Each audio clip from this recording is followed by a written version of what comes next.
ورحمة الله وبركاته. إن الحمد لله نحمده ونستعينه ونستغفره ونعوذ بالله من شرور أنفسنا ومن سيئات أعمالنا. من يهده الله فلا مضل له ومن يضلله فلا هادي له. وأشهد أن لا إله إلا الله وحده لا شريك له وأشهد أن محمدا عبده ورسوله. وبعد، إن أصدق الحديث كتاب الله وخير الهدي هدي محمد صلى الله عليه وسلم وشر الأمور محدثاتها فإن كل محدثة بدعة وكل بدعة ضلالة وكل ضلالة في النار. اللهم أعيذنا من النار. Tuzama katika imani, tunamshukuru Allah subhanahu wa ta'ala kwa kutukutanisha tena katika kipindi kingine cha kuendelea na darasa yetu ya sharhu ya Riyadha Salihina ya Mzee Al-Uthaymeen. Tumefika katika mlango leo, tunaanza mlango wa 17 katika mtu mwenye kitabu cha Riyadha Salihina. Mlango wa 17 ndo ambao anausherehesha Ibn Uthaymeen, babu wujubu al-inqiyadu li hukmi Allah ta'ala. Mlango unaotuzungumzia uwajibu, ni wajibu kufuata hukumu ya Allah subhanahu wa ta'ala.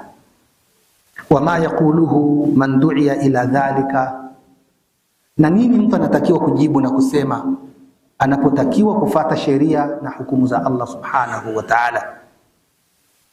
Wa amru bil ma'rufin au nahyin an munkarin, ima anaamrishwa wema au anakatazwa mabaya. Inawezekana likawa ni zito sana kwa wewe, lakini unatakiwa kusema nini? Unasahau utekelezaji ni mgumu, lakini Muislamu kaamrishwa aseme nini? Yakulu subhanahu wa ta'ala, Sheikh akaanza katika mlango huu na aya za Mwenyezi Mungu subhanahu wa ta'ala. Aya ya kwanza imepita katika milango iliyopita ikisema fala wa rabbika, kwa hakika na hapa kwa Mola wako. Allah ndo anaanza kuzungumza naye mwenyewe, tena Allah anaapa la yu'minun, watu wako hawatakuwa ni waumini wakahesabika ni wenye imani ya hakika na kweli, hata yuhakimuka fima shajara bainahum, mpaka watakapokufanyapo wewe ni hakimu, ni mwenye kutoa hukumu katika yale ambayo watapishana. Thumma la yajidu fi anfusihim haraja, kisha wasione uzito kwa hukumu uliyoitoa, mimma qadaita, katika kile ulichokihukumu, wa yusallimu taslima, na wafate hali ya kufuata kwa kusalimu amri. Waqala ta'ala, na Allah akasema tena, innama kana qawla almu'minin, hakika si mengineyo yanayotakikana katika kauli ya waumini waseme. Innama kana qawla almu'minin idha du'u ila Allahi wa rasuli, pindi wanapolinganiwa katika sheria ya Allah na mtume wake, au pindi wanapoitwa na Allah na mtume wake, liyahkuma bainahum, ili awahukumie, ayaqulu sami'na wa ata'na, waumini wanatakiwa waseme tumesikia na tumetii. Wa ulaika humul muflihun, na hawa ndio ambao wamefaulu. Ukiangalia katika aya hizi sasa, na Sheikh naye alipoleta mlango wujubu al-inqiyadu li hukmi Allah, wajib wa kufuata hukumu za Allah subhanahu wa ta'ala. Wama yaqulu man du'iya ila dhalika, na anayetakwa kusema pindi anapolinganiwa katika hizo hukumu za Allah. Allah anasema mtu anatakiwa aseme an yaqulu sami'na wa ata'na, tumesikia na tumetii. Wa ulaika humul muflihun, na hao ndio wale ambao wamefaulu. Kwa hiyo kauli ya muumini siku zote, jambo sheria ya Allah subhanahu wa ta'ala imzidi, aioni ni nzito, ameshindwa kuitekeleza, yeye ni sami'na wa ata'na. Katika mlango huu tusikie hadithi anayetusimulia Abi Huraira radhiyallahu anhu kuhusu maswahaba wa Mtume sallallahu alaihi wasallam. Wao wakati ule Wakati mtume ametumwa, kila siku, kila wiki au mwezi inakuja sheria hii, inakuja sheria hii, inakuja sheria hii, inakuja sheria hii. Ilifika mahala maswahaba wakatoka rundo kwenda kwa mtume sallallahu alayhi wasallam. Abi Hurairah radhiyallahu anhu qala lamma nazalat ala rasulillahi sallallahu alayhi wasallam. Abi Hurairah anasema iliposhuka aya ya Mwenyezi Mungu Subhanahu wa Ta'ala kwa mtume Muhammad sallallahu alayhi wasallam, lillahi ma fi samawati wa ma fi al-ardi, ni vyote viko chini ya amri ya Allah Subhanahu wa Ta'ala, vyote anavimiliki Allah Subhanahu wa Ta'ala, vilivyomo katika mbingu, mbingu zote saba, na vyote vilivyomo katika ardhi, ardhi zote saba, vyote viko chini ya miliki ya Allah Subhanahu wa Ta'ala. Iliposhuka aya hii ikasema hivi, wa in tubdu ma fi anfusikum, mkiadhihirisha yale yaliyo ndani ya nafsi zenu. Nafsi huwa zinatenda, nafsi inafanya kazi kama tutakavyoona katika mifano. Wa in tubdu ma fi anfusikum, mkiadhihirisha yaliyo ndani ya nafsi zenu, au tukhfuhu, au mkayaficha, mkamezea humo ndani kwa ndani yanayotendwa na nafsi zenu, au tukhfuhu yuhasibukum bihi Allah, Allah Subhanahu wa Ta'ala anawahesabia yote mlioyadhihirisha na mlioyaficha. Iliposhuka aya hii, Abi Hurairah anasema istada dhalika ala ashabi rasulillahi sallallahu alayhi wasallam, lilikuwa zito sana hilo kwa masahaba wa mtume Muhammad sallallahu alayhi wasallam. Fa atau rasulullahi sallallahu alayhi wasallam thumma baraku ala rukab, wakaenda kwa mtume sallallahu alayhi wasallam wakiwa wengi, wako rundu, kisha wakapiga magoti. Faqalu, wakasema, ya Rasulullah, kullifna min al-a'mali ma nutiq. Ya Rasulullah, tumetwishwa na Allah Subhanahu wa Ta'ala amali ambazo tunaziweza. Ziko amali kubwa kubwa tumetwikwa na Allah Subhanahu wa Ta'ala tunaziweza. As-salatu wal jihad, swala tunaweza, jihadi vile vile tunaweza, wasiyamu na saumu vile vile tunaweza, wasadaqa, hata sadaka kutoa tunaweza. Waqad unzilat alayka hadhihi al-aya, lakini leo ya Rasulullah imeshuka kwako wewe aya hii, wala nutiquha ya Rasulullah, hii aya hii nzito kwetu sisi, hatuwezi kuibeba ya Rasulullah, nzito hii, tutaangamia ya Rasulullah. Qala Rasulullah sallallahu alayhi wasallam, mtume akasema, aturiduna an taqulu kama qala ahlul kitabaini, sasa na nyinyi mnataka mje mseme kama walivyosema watu waliopewa vitabu viwili, wakikusudiwa Mayahudi na Manaswara, min qablikum, katika waliopita kabla yenu. Sami'na wa asaina, imekuja aya, mnasema aya hii imekuja ni nzito, hamwezi kuibeba. Sasa mnataka kumwambia Mwenyezi Mungu sami'na wa asaina, tumesikia na tumeasi. Bal qulu, mtume pale pale akawaambia, bali semeni hivi, sami'na wa ata'na ghufranaka rabbana wa ilaikal masir. Mtume akawafundisha maneno ya kusema, mwambieni Mwenyezi Mungu Subhanahu wa Ta'ala, tumesikia na tumetii, lakini tunakuomba msamaha ya Allah. Ghufranaka, tunakuomba msamaha ya Allah. Rabbana wa ilaikal masir, Mola wetu, na kwako wewe sisi tunarejea. Qalu, masahaba walivyoambiwa hivi na Rasulullah sallallahu alaihi wasallam wakasema, sami'na wa ata'na ghufranaka rabbana wa ilaikal masir. Ya Rabbi, tumesikia na tumetii, msamaha ni kwako wewe Allah, Mola wetu, na kwako wewe sisi ni marejeo yetu. Falamma qara'aha alqaum wa dhallat biha alsinatuhum, walipoyasema na kuyasoma maneno hayo masahaba wa mtume sallallahu alaihi wasallam, na zikadhalilika ndimi zao kwa Allah Subhanahu wa Ta'ala.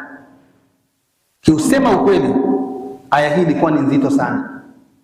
Kabla ya majibu, tukiangalia tu, Allah anasema lillahi ma fi samawati wa ma fil ardi, in tubdu ma fi anfusikum au tukhfu yuhasibukum bihi Allah. Masahaba walikifahamu Qur'ani imesema nini, lakini sie leo hapa tunaweza tukaona kama lilikuwa jambo la kawaida tu. Allah anasema nafsi zenu inayofanya miyadhihirishe, labda uzani ndio utahukumiwa, au utayaficha ukajua hutahukumiwa. Lakini Allah pale akaweka wazi akasema, ficha yaliyo ndani ya nafsi yako au yadhihirishe yaliyo ndani ya nafsi yako, yuhasibukum bihi Allah. Allah yote atayaandika katika kitabu, ni katika matendo ambayo umeyatenda na kesho utakwenda kuona.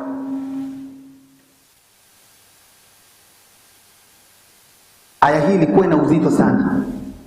Ndipo pale maswahaba wakamwambia, ya Rasulullah, sisi tumepewa matendo ambayo tunayaweza. Swala kuna watu inawashinda kusema, lakini sisi tunaweza. Jihadi unaenda ukapigane, nafsi yako itatoka, utauawa, utapigwa, utakufa, lakini walimwambia tumeweza. Kufunga, mtu anashinda na njaa, walimwambia tumeweza. Na sadaka tunaweza. Lakini hili la habari ya matendo ya nafsi, hivi mnajua nafsi kuanzia asubuhi mpaka jioni huwa inafanya kazi chache sana, yani ndio zile ambazo zinafanya kazi za kheri. Lakini nafsi nyingine ala kukosea, kama pale alivyonukuu katika kauli za Yusuf, wama ubarri'u nafsi inna nafsa la amaratun bisu, mimi siwezi kuiepusha nafsi yangu, kuiweka mbali. Hakika nafsi saa zote inaamrisha nini? Nafsi inaamrisha mabaya. Angalia nafsi, mfano tukianza kutoa tu mifano, nafsi mtu anaweza katoa amekaa namna hii, umekaa barabarani, anapita mtu naye anapita, angalia anapojirusha rusha, anaringa nini, miguu yake imepinda. Umekaa mwenyewe, nafsi inafanyaje? Nafsi inaongea. Nafsi inaongea hapa, haiongei. Hiyo nafsi imefanya zuri, imefanya libaya. Muone na yule naye anavyojibenua pale, angejijua alivyochukiza. Nafsi inaongea, umekaa mwenyewe tu uko. Tumekaa msikitini, jamaa naye kasali hapa, anajiona ndio kafika mnyenyekevu, muone alivyojikunja. Umekaa mwenyewe, umekaa hapo unamtazama, nafsi inaongea. Mtu amekaa tu, nafsi huwa zinaongea. Hapa nazungumza nafsi huwa yale mawazo na zile fikra, Allah ndizo alizokuwa anazihukumu. Mpaka Allah subhanahu wa ta'ala akatuambia waumini katika Qur'an, akitusemeza sisi, akisemeza nafsi zetu, ya ayyuhalladhina amanu jitanibu kathiran minadh-dhanni inna ba'da adh-dhanni ithm. Dhanni ni nini? Ni matendo ya nini hayo? Matendo ya nafsi. Enyi ambao mmeamini, jiepusheni na dhanna. Hakika dhanna, baadhi ya dhanna ni nini? Ni madhambi. Katika hadithi ya Mtume sallallahu alaihi wasallam naye akatuambiaje? Jiepusheni na dhanna, kwani hakika dhanna nyingi ni mbaya. Sasa hayo ndio yale matendo ambayo Allah siku ile iliposhuka aya hii, Allah aliposema lillahi ma fi samawati wa ma fil ardi in tubdu ma fi anfusikum au tukhfuhu yuhasibukum bihi Allah. Masahaba walipolijua hilo, kwa sababu hakuna nafsi saa zote utakapokuwa umekaa mahala huko, umekaa kibarazani, umekaa wapi, halipiti jambo ila nafsi yako lazima itasema. Kapita mtu, jamaa wala mchukia huyu, nafsi inaongea, mchukia. Ingekuwa amri yangu, asingekuwa jirani yangu, angekuwa mbali kule. Mara chache sana nafsi inakaa kufikiria kheri, kapita ikasema mashaallah, mzee huyu mtu wa kheri na msikiti, angenijalia na mimi hivyo. Ikakaa inafikiria mtu huyu mtu haji sana mashaallah. Lakini mara nyingi nafsi inafanya kazi gani? Ni kuwazia wenzake mabaya. Ndipo hapo iliposhuka aya hii. Mwenyezi Mungu alipoishusha ile aya, maswahaba walivyoifanyia kazi muda mfupi, na kisha Mwenyezi Mungu Subhanahu wa Ta'ala akatupa nafuu muda mfupi baada ya kwamba walipomsikia na kumtii Mtume Muhammad sallallahu alaihi wasallam. Nafsi inazungumza sana. Nafsi, watu wengi watakwenda kuadhibiwa kwa ajili ya nafsi kama hawakuleta istighfari, kama tulivyoambiwa na kama tulivyofundishwa na Mtume Muhammad sallallahu alaihi wasallam. Sasa maswahaba wenyewe wakaenda kusema, kwa sababu wanajua kabisa mtu mara nyingi mtu akikaa unakereka, saa nyingine na mke wako unashindwa la kumwambia, lakini nafsi inavyozungumza. Huyu mwanamke nimemuoa siku hizi kwa nafsi, kwa nini ananivutia mdomo hii? Mungu atangeliondoa hili, mimi nioa hata mwanamke mwingine. Nafsi inaweza kuwa inaongea kila siku hivyo, kwa huyu mtoto ni wangu, nimemzaa, lakini nini kero hivi? Lingefinya pale huko. Nafsi inaongea dhana, vitu ambavyo saa zote. Sasa hapa nikaja nikahamia tu kwenye ile mifano. Kwa nini masahaba iliposhuka aya hii, Abi Huraira anavyotusimulia yeye, wakatoka wakaenda kwa Mtume sallallahu alaihi wasallam. Tena walipokwenda wanazungumza kiunyenyekevu, sio walikwenda wakafikia wakitaka kusema sami'na wa asaina. Walimwambia tu Mtume, tumeletewa hukumu ambayo hukumu hiyo hakika kuibeba hatuwezi. Nafsi huwa inajiongelea tu, kwani hapa nafsi mtu anailazimisha? Lakini nafsi saa zote, nafsi ni inatengeneza kuwaza na kuwazua. Namwazia mtu vibaya, itamsema mtu vibaya, nafsi inamfikiria mtu vibaya. Sasa kwa hili walipoambiwa intubdu ma fi anfusikum au tukfuhu, sasa wakajua tunayaficha, watu tunaishi tu humu, lakini dhana zetu na wenzetu mara nyingi nafsi haipendi, anazo sana huyu, na mimi ningekuwa naye, lakini labda ungesema ningekuwa naye kwa juhudi, lakini mtu anakuwa anazungumzia vile kwa hasadi. Unaye tajiri anazo kila siku, hiyo tegera yake ingaribika na siku moja apigwe na mvua kama sisi, tutembee kama sisi hivi. Sasa wewe inakuhusu nini hiyo? Nafsi inaongea hivyo, haijaongea khairi, inahesabiwa. Sasa Mtume sallallahu alaihi wasallama, masahaba walipokwenda, iliposhuka aya hii kuhusu habari nafsi yako, ukadhihirisha yale utakayadhihirisha au ukayaficha yakakaa ndani, una nafsi chafu, nafsi mbaya, dhana mbaya dhidi ya wenzako, inawasema wenzako vibaya, lakini nafsi haina ulimi, haitemki. Masahaba walipokwenda hapo, wao ndipo walipokwenda kwa Mtume sallallahu alaihi wasallam, tena wanazungumza kwa heshima, wakiwa wanatafuta hali, nini ufumbuzi ya Rasulullah. Mtume ndipo alipozungumza na kuwaambia, mnataka muwe kama watu wa vitabu viwili ambao walisema sami'na wa asaina, walipoona hukumu labda zinawazidia. Mtume alipowafundisha neno hilo akawaambia, bal qulu, semeni sami'na wa atana, semeni tumesikia ya Allah na sisi tumetii, tunatii, tunafata. Ghufranaka Allah, lakini tunaomba tusamee, nafsi zetu ni matenda machafu, nafsi zetu zatenda uchafu. In rabbana wa ilaika almasir, Mola wetu kwako wewe tutarejea. Walipoyasema maneno hayo, falamma taraaha alqaum wa dhallat biha alsinatuhum, walipofundishwa na Mtume sallallahu alaihi wasallam, tunaendelea katika ile hadithi ya Abi Huraira, walipoyasoma na kuyasema na zikadhalilika ndimi zao kwa Allah na kutaka msamaha, anzala Allahu ta'ala fi ithriha, waliposema tu hivyo Mwenyezi Mungu akateremsha aya za kumalizia katika kile kipande alichokuwa anaizungumza nafsi kwamba Mwenyezi Mungu ataihukumia. Allah akateremsha kipande akasema cha aya zingine huko mbele, aya mbili ambazo zimemalizia katika suratul Baqara, amana ar-rasulu bima unzila ilayhi min rabbih. Allah akasema wamemwamini mtume na kile kilichoteremshwa kwa mtume wao kutoka kwa Mola wao, walmu'minun, na wamekwishakuwa ni waumini hao, na hao ni waumini wa kweli. Kullun amana billahi wa malaikati, kila yule sasa atakayemwamini Allah na malaika wake, wa kutubihi, na vitabu vyake, wa rusulihi, na mitume wake, la nufarriqu baina ahadin min rusulihi, hali ya kuwa waumini hao wanasema hatumtofautishi mtume yoyote katika mitume wa Allah subhanahu wa ta'ala. Waqalu, na wakasema, sami'na wa atana ghufranaka rabbana wa ilaika almasir, wakasema tumesikia ya Allah na tumetii ya Allah, msamaha ni kwako wewe Mola wetu, na kwako wewe sisi tutarejea. Allah walivyosema maneno yale walipofundishwa na mtume, Allah akasema amana rasulu, watu wao tayari wameshakuwa ni waumini.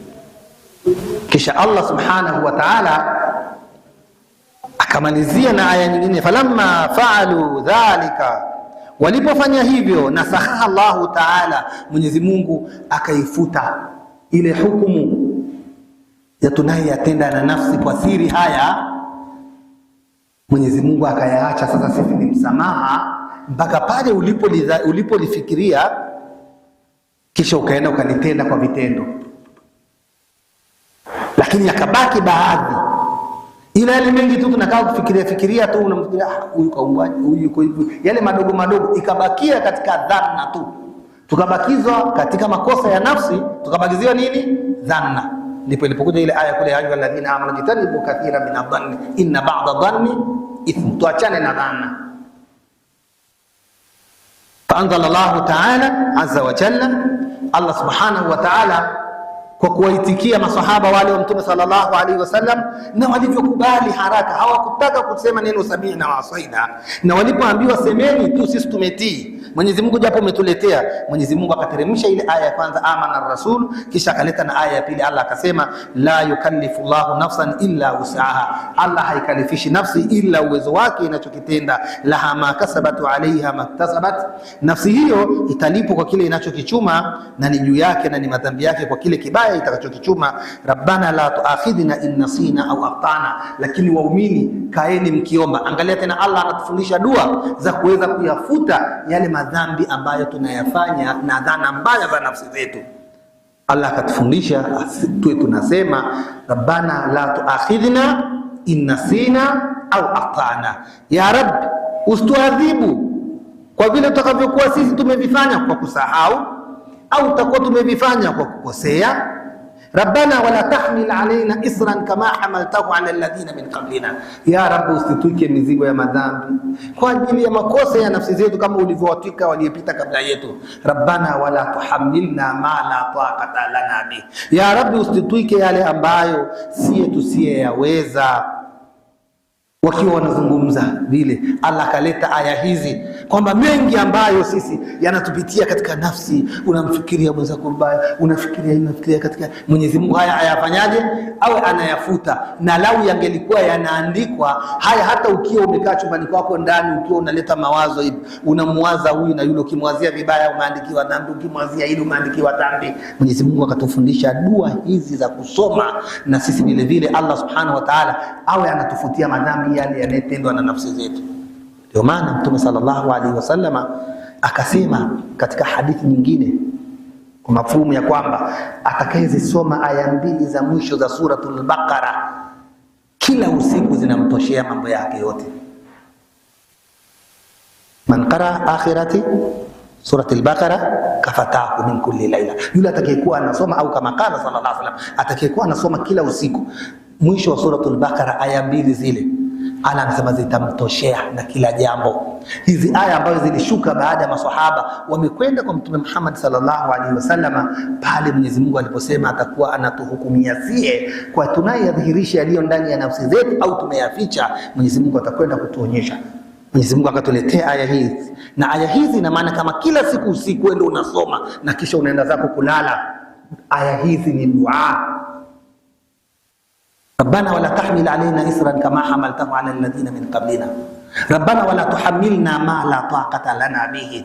Zikamalizia wa'fu anna waghfir lana warhamna, ya Allah tusamehe, tusafishe, utusamehe, warhamna, na uturehemu, anta maulana, hakika wewe ni mola wetu, fansurna ala alqawmi alkafirin, ala tunusuru na kaumu ya watu ambao makafiri. Sheikh alipoleta mlango namba 17 katika mlango huu katika Riyadha Salihina, babu wujubu al-inqiyad li hukmillah. Sasa ni ngapi katika hukumu za Allah? Kuna mtu mwingine mauidha inatolewa, darasa zinatolewa, tunatakiwa tufanye hivi, zipo katika hizo swala. Kuna saumu, unakuta kuna hija, unakuta kuna zaka, unakuta kuna mambo mengi, kuna mambo ya jihadi. Mara nyingine tu inaweza kuzungumzwa zaka, mtu amekaa zake pale, mtu mwingine amekaa zake pale, anasema na nafsi yake kwamba unatakiwa wewe mkulima, wewe ukilima utoe fungu la 10 la mali yako zaka. Wewe kama magunia ni 10, basi pale unatoa 1. Kulima anaona mimi niteseke namna hii. Vitu vingine dini hata inazungumza bana, haviwezekani. Nafsi yake inazungumza. Ala. Unaona, na hilo ni jambo la Mwenyezi Mungu Subhanahu wa Ta'ala. Sasa yapo yanayozungumzwa katika ambayo ni sheria unatakiwa utoe. Kuna mtu ana uwezo wa kwenda haji na wengine lakini hawana uwezo. Sasa hivi kwenda hija ni milioni 10. Kima cha chini sana niliona kuna tangazo moja limekuja likasema tu linawapunguzia tu milioni 10. Lakini ni dola 6,000 na pale ni milioni 13, 14. Lakini kuna watu wanazo. Sasa mimi napoteza hela yote kwa ajili ya kwenda kutembea hapo Maka, nikaangalia kale kajumba keusi tu. Muislamu anazungumza hivyo. Sasa kama haya yako yale ambayo hayo ni sawasawa, mtu kama akizungumza hivyo nafsi yake na anasema mimi siendi, nikatoa nitapoteza hela yangu. Au zaka mimi sitoi, mimi nakwenda kutoa tu nakaa kumpa maskini na yeye akafanya kazi. Mwenyezi Mungu na vitu vingine bana ametoa, mimi kuswali nitaswali.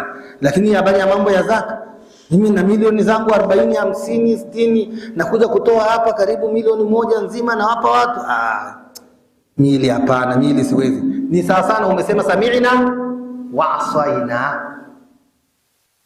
Lakini yako yale ambayo hapa ambayo tumeweza kusamehewa ni yale ambayo yanacheza na nafsi, kama vile masahaba walivyokwenda kwa Mtume Muhammad sallallahu alaihi wasallam, kisha Allah subhanahu wa ta'ala akatufundisha katika Qur'ani tuwe tunamuomba msamaha kutokana na nafsi zetu zilivyokuwa chafu, na kila saa kuwazia jambo baya dhidi ya mwenzako, dhidi ya jamii, dhidi ya dini, dhidi ya hivi na vile. Matendo ya nafsi ni mabaya, tuko wengi hivi, lakini kuna saa tu mtu anaweza kuwa amekaa hivi, shetani anampitia ndani nafsi yake, anamshawishi. Lakini mara nyingine si shetani ndio sana, hakika nafsi ndio shetani mkubwa. Nafsi zetu hizi, hii nafsi ndio ibilisi mbaya kuliko ibilisi huyo anayekuja kutupatupa joto tu, saa zingine anatupitia vimawazo. Kuna mtu zingine tu amekaa nafsi yake hivi, lakini hivi ibada yote haya tunayefanya kweli hivi Mwenyezi Mungu atanaye kutumudu wote akatuhesabu wote kweli? Wewe acha tuswali tu bwana. Mtu sasa vingine nafsi inafikia kuwaza hivyo, mpaka tunasoma katika vitabu vya tauhidi. Kuna saa mtu nafsi yake inamshawishi vibaya, anaulizana na nafsi yake, ibilisi anampitia, anakuja kusema hivi, man khalaqa Allah, hivi nani alimuumba Mungu?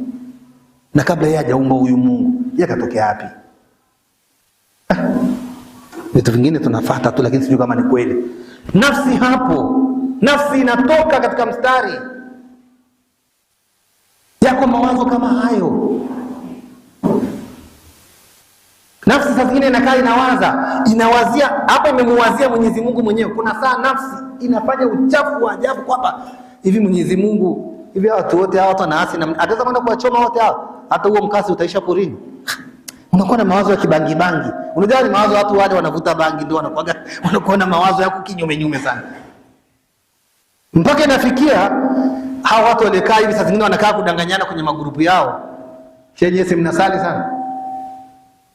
Nyinyi ingieni peponi huko, sikuna miti na nini, lakini Mungu amesema peponi hamna moto. Msije mkatomba moto kuchomea mahindi.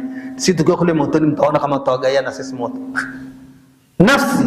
Nafsi hiyo inampelekea mtu kufikiria. Sasa zingine kuna mtu mwingine ni Muislamu, hayuko na wale wafuta, lakini anaweza kuwa amekaa hivi, anaona yale yanayowezekana kwa Allah hayawezekani, katika kadari za Allah, sifa za Allah, uwezo wa Allah. Haya yote ni yale ambayo sisi Waislamu, ukiona linakuja katika wazo katika nafsi yako, wazo chafu kumhusu Allah, hukumu za Allah, uwezo wa Allah, amri za Allah subhanahu wa ta'ala, mlaani sheitani. Shetani huyo anakuja kuchanganyika na wewe, huyo anakufanyia sumu katika nafsi yako na unaichafua nafsi yako. Ndio maana Allah subhanahu wa ta'ala akasema, lillahi ma fi samawati wa ma fi al-ardi in tubdu ma fi anfusikum au tukhfuhu yuhasibukum bihi Allah fayaghfiru liman yasha wa yu'adhibu man yasha wallahu ala kulli shay'in qadir. Muislamu saa zote dhana yako, fikra yako inatakiwa iwe njema na iwe safi ili kusalimika.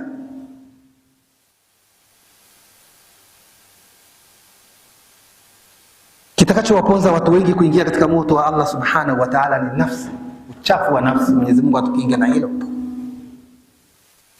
Ukitaka kujua hilo, Allah aliposema katika Qur'an, kad aflaha man zakkaha, hakika amefaulu yule ambaye ameitakasa vyema nafsi yake. Wa nafsin wa masawaha fa alhamaha fujuraha wa taqwaha. Ala ameiumba nafsi, anasema na apa na yule aliyeiumba nafsi. Wa nafsin wa masawaha, na apa na aliyeiumba nafsi. Ala ni yeye mwenyewe ndio kaiumba nafsi. Wa masawaha, na akaifanya sawa safi nafsi miumbwa ni safi. Allah kaja kaifundisha fa alhama fujuraha wa taqwaha. Allah kaifundisha huko kubaya bana, lakini nafsi inapokuja ni kama karatasi nyeupe ambayo haijazwa kitu chochote. Allah kaanza kukufundisha huko kubaya, ukienda utaanza kuijaza nafsi yako sehemu chafu. Wa taqwaha, na Allah subhanahu wa ta'ala akafundisha huko ndio kuzuri, huko ndio salama, na ndiko mahali pa ucha Mungu. Ukienda huko utajazia nafsi yako mahali pazuri. Kwa hiyo qad aflaha man zakaha wa qad khaba man dasaha.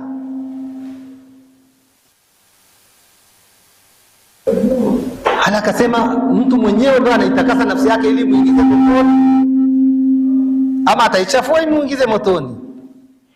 Sasa nafsi yako unapoona inataka kukupeleka mahala ambapo sipo, uendane na kauli ya Allah subhanahu wa ta'ala. Kama sijakosea ipo katika surati Naziati kule, na ama yule ambaye ataibinya nafsi yake na akaikipeleka katika mahala ambapo Mwenyezi Mungu subhanahu wa ta'ala anapataka, makazi yake atakuwa ni makazi bora sana.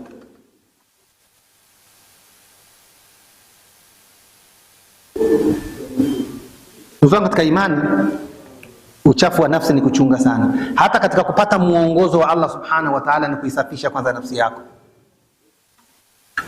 Kwa hiyo tulikuwa katika mlango namba 17, wujubu al-inqiyadu li hukmi llahi wa ma yaquluhu man du'iya ila dhalika umira imma bi amri ma'rufin au nahyan munkar. Ima nafsi yako ipo katika kuamrishwa mema, ukaliona jema hili ni ligumu sana, ni lizito, wewe kama hata uwezo kulitenda, sema sami'na wa atana, siku nikipata uwezo inshallah taala nitalifanya, lakini usilipinge.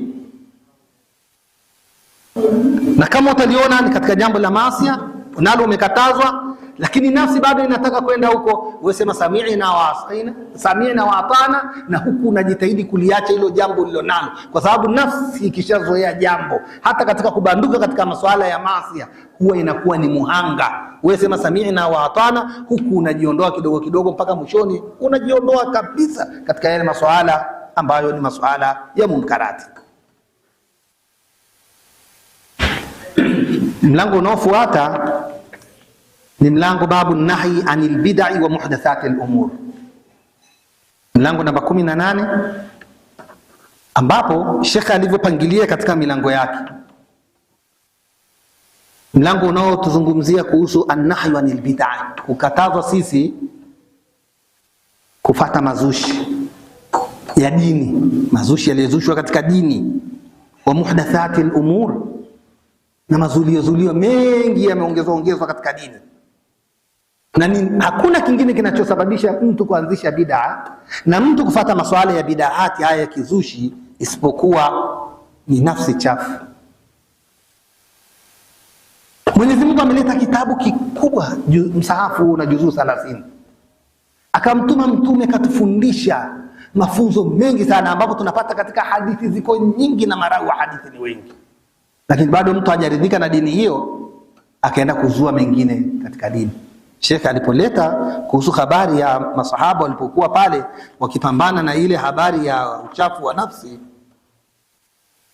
lakini Allah subhanahu wa ta'ala akataka tumuombe msamaha kwa ambaye anachafuliwa na nafsi zetu. Sheikh alipoleta mlango namba hii hapa, utakuja kuona ya kwamba hakuna kinachopelekea mtu kufanya mambo ya bid'aati haya ya mazushi na muhdathati al-umuri na kuzusha mambo mengi katika dini isipokuwa ni matamanio ya nafsi tu. Qala Allah ta'ala, Sheikh akaanza kwa aya famadha ba'da al-haqqi illa dalal.